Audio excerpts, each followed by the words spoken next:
He was born with nothing, no wealth, no status, no safety net, just a sharp mind, relentless grit, and a stubborn belief that a nation could be better than its worst habits. This is the story of Abraham Lincoln, the man who held the United States together when it was tearing itself apart. Abraham Lincoln was born in 1809 in a one-room log cabin on the American frontier.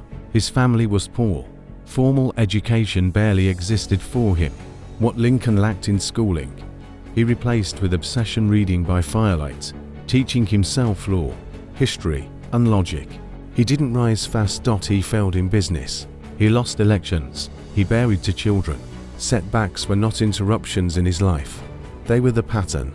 Lincoln entered politics at a time when America was split down the middle: free states versus slave states, unity versus collapse. Slavery was the unresolved contradiction at the heart of the nation, and Lincoln understood something many avoided. You cannot compromise forever with injustice. Delay only increases the cost. In 1860, he became the 16th President of the United States.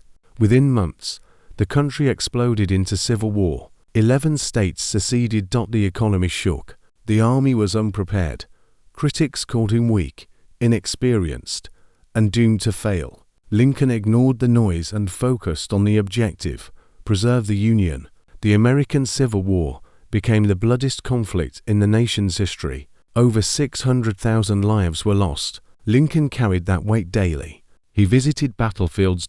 He read casualty lists. He aged rapidly under the pressure. But in the middle of war, he made a decision that redefined the nation: the Emancipation Proclamation. Slavery would no longer be protected. The war was no longer just about survival.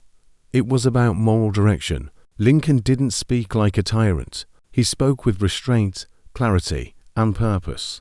His words were simple but strategic. He understood leadership is not volume, it's precision. In just 272 words at Gettysburg, he reframed the war as a test of democracy itself. In 1865, the war ended.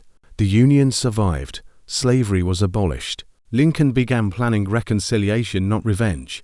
But days later, he was assassinated. Abraham Lincoln did not live to see the long-term results of his choices, but history did the math. He proved that leadership is not about perfection. It's about endurance, about making hard decisions when the cost is personal, about standing still when everything else is breaking.